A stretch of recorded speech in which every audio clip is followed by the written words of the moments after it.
Hi, everyone. Welcome to No Kill in Motion again. We're talking to Chelsea Gerber and Claudine Voss about Katy, Texas. A lot has happened there. You should really look at our previous segment where Chelsea actually kind of sets the stage of what she found there.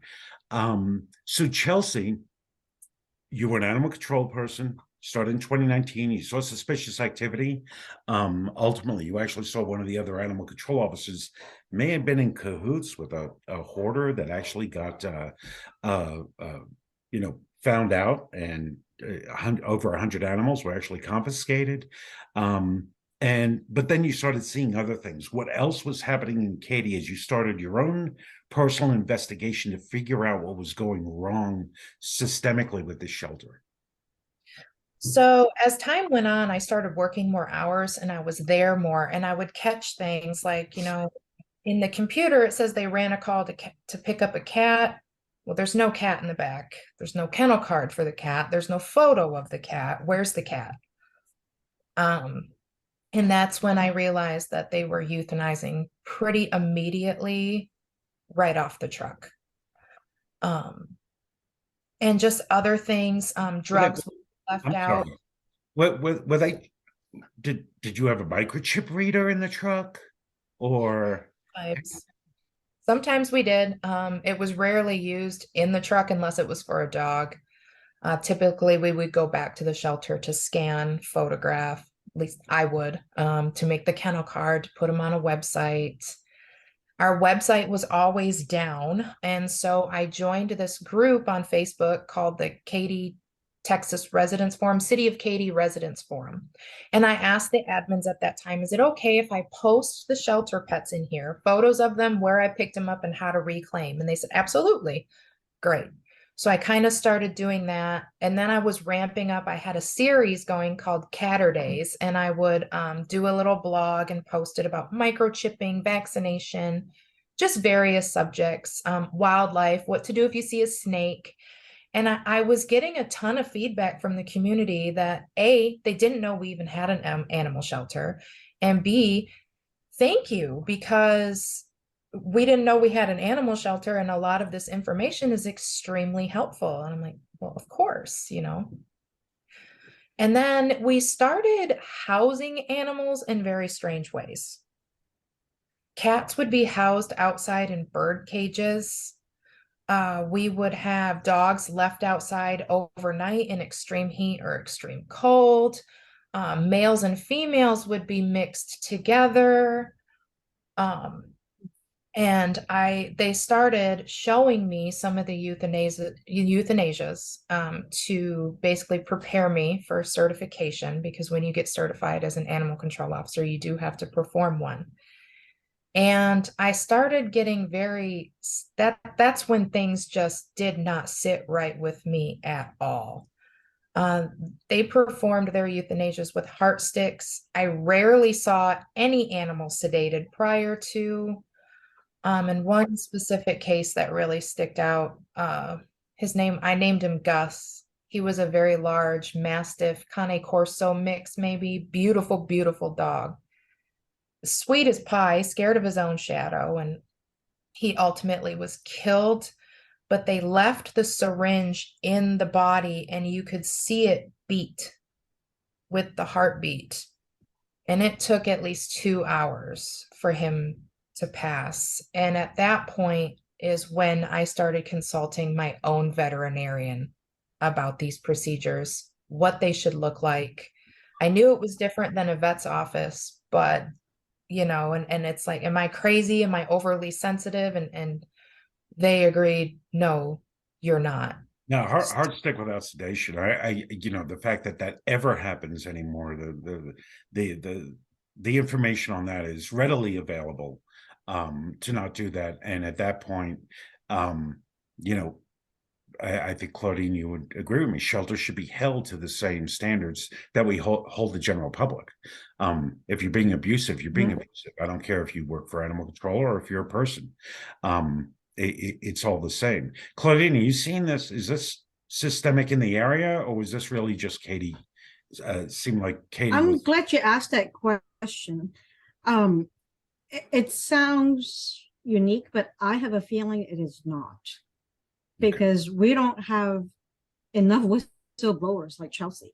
This is all we know, but I am pretty sure there's more stuff in the background. And there is a there are some other incidents that we have been informed in another shelter that we're not ready to disclose yet, but there are some horror stories around. Okay. And I think it takes exposure for us Right, to right. know. Well, it takes something like Yeah. this for us to look, around, especially locally. It actually helps. So, okay, at this point, Chelsea, you're starting to rack up some of the things that you're seeing. If there's some others that you want to talk about, I know that we had there was some dumping of animals as well, right? After they were euthanized. What was happening there? So after my first complaint to the chief, things kind of started getting even stranger. I'm assuming they were aware that I told on them.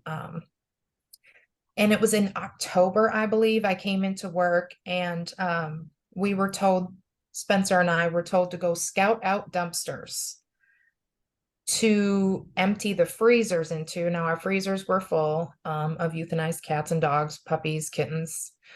I think even a ferret or a rabbit was in there. And I said, don't we have a disposal company? And they went into this whole spiel about, no, we called Texas Pride.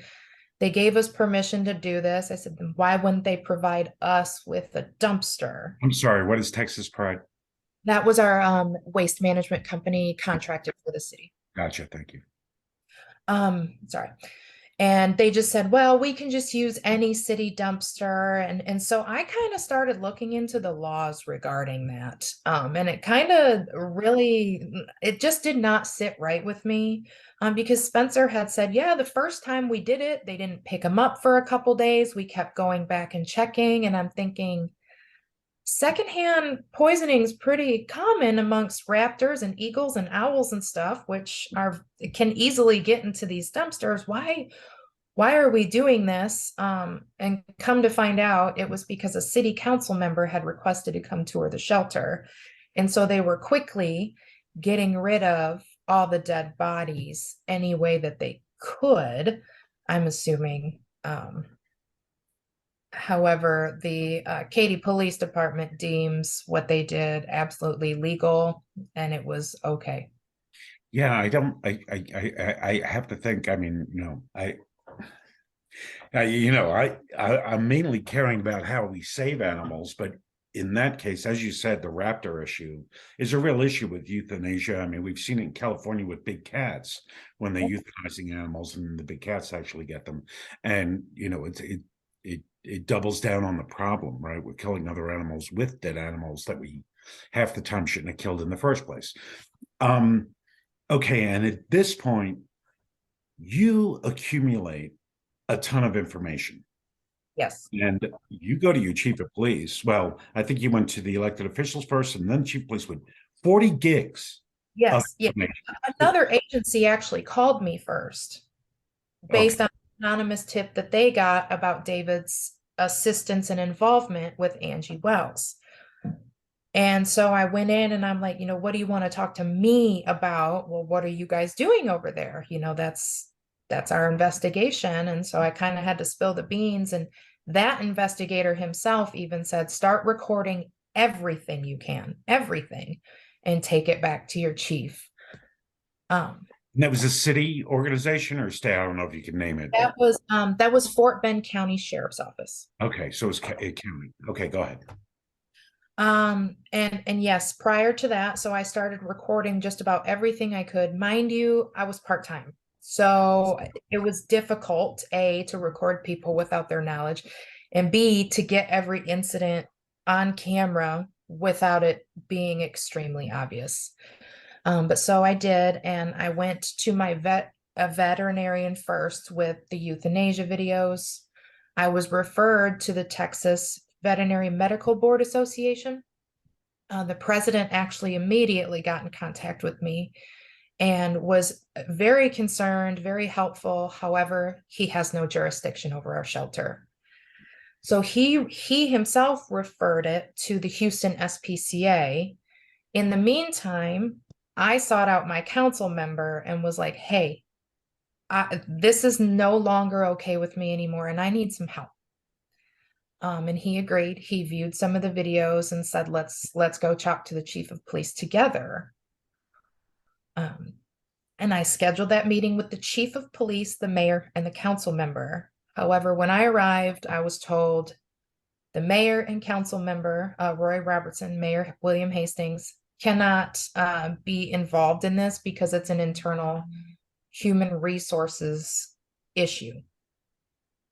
Okay, you know what? I'm going to cut you off there because this is a great place to cut off. The next we're going to talk about what happened after that. But right now, you show up, 40 gigs of information. Here it is. We have a problem. And all of a sudden, it's becoming a private issue, which is really fascinating. We'll be right back. Thank you. I'm here with Claudine Voss, Chelsea Gerber. I'm Dave Smith from No Kill, Colorado. Thanks for joining No Kill Emotion. And watch our next segment.